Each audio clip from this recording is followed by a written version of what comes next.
नाम के दो भाई रहते थे। उनके माता पिता का कार एक्सीडेंट में देहांत हो गया था। राजू घर में बड़ा था, इसलिए तब से सारी जिम्मेदारी इतनी कम उम्र में राजू के कंधों पर आ गई थी। राजू के पिता गांव में एक बड़े सेठ के घर में काम करते थे और वो उन सेठ के घर में ही रहते थे। उनके जाने के बाद राजू भी वही काम करने लगा। राजू जो पैसे कमाता था, उन पैसों से रोहित की स्कूल की फीस भरता था। वो सेठ जितने अमीर थे, उतने ही दिल के नेक इंसान थे। वो उन दोनों को पहनने के लिए कपड़े और कभी-कभी राजू को ज्यादा पैसे दे दिया करते थे, जिससे वो अपने छोटे भाई की पढ़ाई में मदद कर सके। सेठ जितने स्वभाव से अच्छे इंसान थे, उनका बेटा राहुल उतना ही चालाक था। वो राजू और रोहित से बहुत चिढ़ता था। एक दिन राजू अपने सेठ के साथ बाहर गया हुआ था। राहुल अपने दोस्तों के साथ अपने कमरे में बैठा हुआ था। तभी वो जानबूझकर वहां पर रखा पानी का गिलास गिरा देता है और राजू के छोटे भाई रोहित को आवाज लगाता है। रोहित राहुल की आवाज सुनकर वहां आ जाता है। राहुल उसे पानी साफ करने के लिए कहता है। रोहित पानी साफ करके वहां से बाहर चला जाता है। कुछ देर बाद राहुल फिर से पानी गिरा देता है और दोबारा रोहित को आवाज देता है, मगर इस बार रोहित ने उसे पानी गिराते हुए देख लिया था। भैया, आप ऐसा जानबूझकर बार बार क्यों कर रहे हो? तू नौकर है तो नौकर के पजामे में रह। जैसे तुम्हारे पिता की पूरी जिंदगी हमारे नौकर बनकर बीती थी, ऐसे ही तुम दोनों की जिंदगी भी नौकर बनकर ही बीत जाएगी। क्यों दोस्तों, मैंने सही कहा ना? आप बहुत बुरे हो। अब देखना, एक दिन हम भी बड़े आदमी बनेंगे, मगर हमें आपकी तरह घमंड कभी नहीं आएगा। रे देखो तो इस टिंगू को, कितनी बड़ी बड़ी बातें कर रहा है। तू नौकर है और हमेशा हमारा नौकर बनकर ही रहेगा, समझ में आया? ये सुनकर राहुल के दोस्त जोर जोर से हंसने लगते हैं और राहुल गुस्से में आकर रोहित को लात मार देता है। रोहित दूर जाकर गिरता है। इतने में पीछे से सेठ और राजू घर आ जाते हैं और ये सब देख लेते हैं। रोहित को जमीन पर बैठे रोता देख राजू दौड़ता हुआ रोहित के पास जाता है और उसे उठाता है। ये सब देख सेठ राहुल पर बहुत गुस्सा हो जाते हैं। राहुल, तूने ये क्या किया? रोहित तेरे छोटे भाई जैसा है और तू उसके साथ इतना बुरा व्यवहार कर रहा है। इतने में सेठ राहुल को गुस्से में आकर एक थप्पड़ मारते हैं। राहुल को अपने दोस्तों के सामने अपने पिता के हाथ से थप्पड़ खाता देख बेइज्जती महसूस होती है। वो अपना मुंह छुपाकर रोता हुआ वहां से चला जाता है। आज इन दोनों भाइयों की वजह से मेरे दोस्तों में मेरी इज्जत मिट्टी में मिल गई। अब मेरे दोस्त मेरे बारे में क्या सोच रहे होंगे, इसका बदला मैं इन दोनों से जरूर लेकर रहूंगा। तभी राहुल को एक सुझाव आता है। अगले ही दिन राहुल अपने पिता के ढेर सारे पैसे उनकी अलमारी से निकालकर राजू के कमरे में उनकी अलमारी में छुपा देता है। जब सेठ अपनी अलमारी खोलकर देखते हैं तो ये देखकर वो सबको आवाज लगाते हैं। सभी लोग वहाँ पर इकट्ठे हो जाते हैं। वो घर में पैसों को हर जगह ढूंढते हैं, मगर उन्हें पैसे नहीं मिलते। पिताजी, मैंने आखिरी समय राजू को आपके कमरे में जाते हुए देखा था। मुझे तो लगता है इन दोनों भाइयों में से ही किसी एक ने चोरी की होगी। आपको उनके कमरे की तलाशी भी लेनी चाहिए। सेठ को अपने बेटे की बात सही लगती है और वो राजू और रोहित के कमरे की भी तलाशी लेते हैं। जब वो उनकी अलमारी खोलते हैं तो ढेर सारे पैसे देखकर सब लोगों की आंखें खुली की खुली रह जाती हैं। देखा पिताजी, मैंने कहा था ना, बिल्ली भी एक घर छोड़कर अपना घर बदलती है और राजू ने तो अपने ही घर में चोरी करने की हिम्मत करी। नहीं नहीं सेठ जी, ये मैंने नहीं किया। ये कोई हमें फंसाने की कोशिश कर रहा है।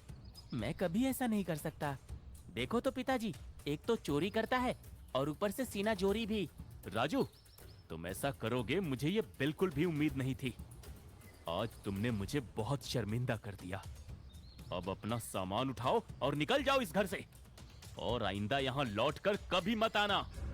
राजू अपने सेठ को समझाने की बहुत कोशिश करता है, मगर उनके सेठ ने उनकी एक ना सुनी। राजू अपने छोटे भाई रोहित के साथ गांव से चला जाता है। काफी दूर चलते चलते वो दोनों थक हार के एक आम के पेड़ के नीचे बैठ जाते हैं। भैया, अब तो हमारे रहने के लिए घर भी नहीं रहा। अब हम कहाँ जाएंगे? राहुल, तू चिंता मत कर, ऊपर वाला सब देखता है। तू देखना, वही हमें रास्ता दिखाएगा। मुझे प्यास लगी है, क्या तुम दोनों मेरी प्यास बुझाओगे? राजू और रोहित आवाज सुनकर खड़े हो जाते हैं और इधर उधर देखने लगते हैं। कौन है जो आवाज दे रहा है? सामने आओ। इधर उधर क्या देख रहे हो? मैं आम का पेड़ ही बात कर रहा हूँ तुमसे। राजू और रोहित ये देखकर बहुत चौंक जाते हैं। मैं कोई सपना देख रहा हूँ या ये सच है?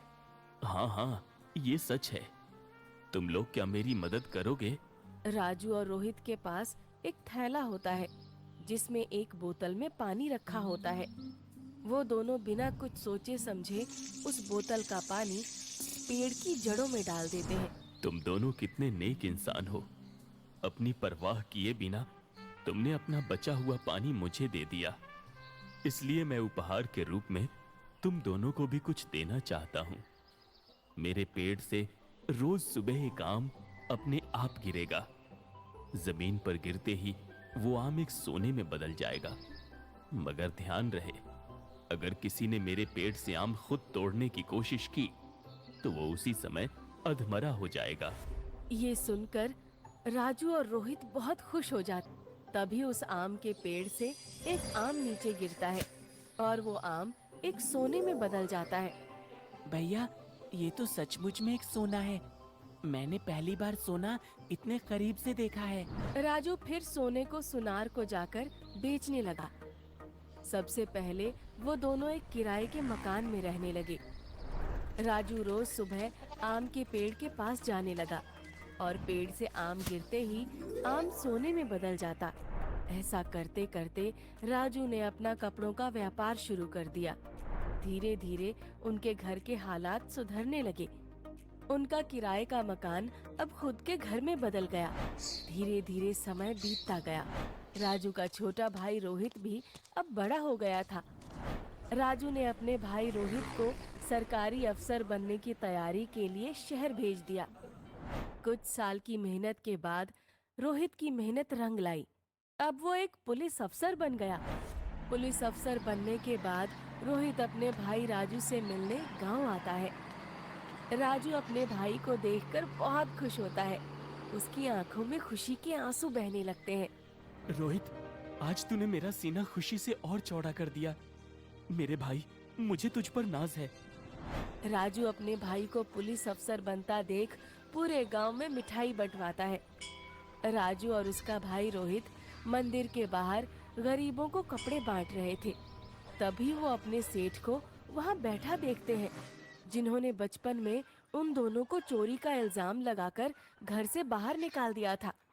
राजू और रोहित सेठ को ऐसी हालत में देखकर बहुत चौंक जाते हैं। अरे सेठ जी, आप यहाँ ऐसी हालत में? चलिए, आप मेरे साथ हमारे घर चलिए। मैं तुम दोनों को इतना बड़ा आदमी बनता देखकर बहुत खुश हूँ। मुझे हो सके तो तुम दोनों माफ कर देना। मुझे बाद में पता चला था कि चोरी तुम दोनों ने नहीं, बल्कि मेरे बेटे राहुल ने ही तुम्हें फंसाने की कोशिश की थी। नहीं नहीं सेठ जी, आप ऐसा मत बोलिए। हम आपसे नाराज नहीं है। आप तो हमारे पिता समान हो, और पिता से भला कोई नाराज हो सकता है? ये बताइए, आपके साथ ऐसा कैसे हो गया? ये सब मेरे बेटे राहुल ने किया है। जायदाद के चक्कर में उसने अपने ही पिता को घर से बाहर निकाल दिया। राजू और रोहित से सेठ की ऐसी हालत देखी नहीं जाती।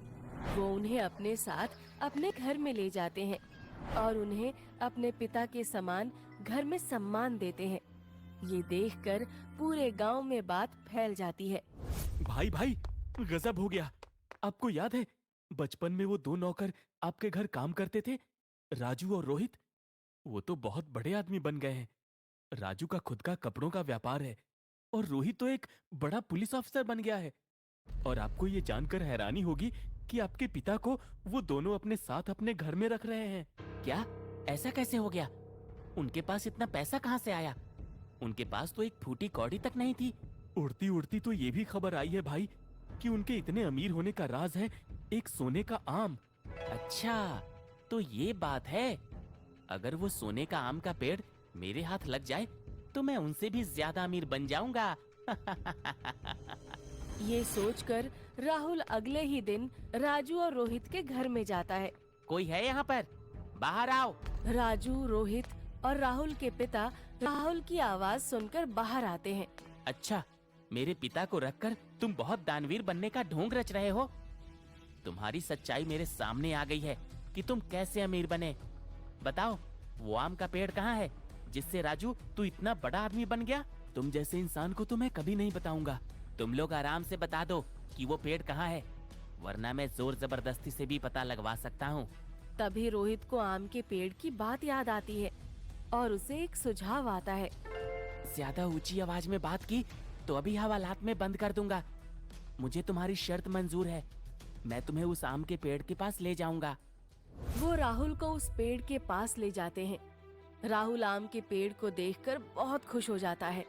अब मैं बनूंगा तुम लोगों से भी ज्यादा अमीर आदमी। राहुल जैसे ही आम के पेड़ से आम तोड़ता है, उसी वक्त वो अधमरा हो जाता है। हे भगवान, ये मैंने क्या कर दिया? इससे अच्छा तो मैं पहले ही सही था। इस तरह राहुल अपने लालच के कारण हमेशा के लिए अधमरा हो गया। तो इस कहानी से हमें सीख मिलती है कि लालच इंसान के लिए हमेशा ही बुरा होता है।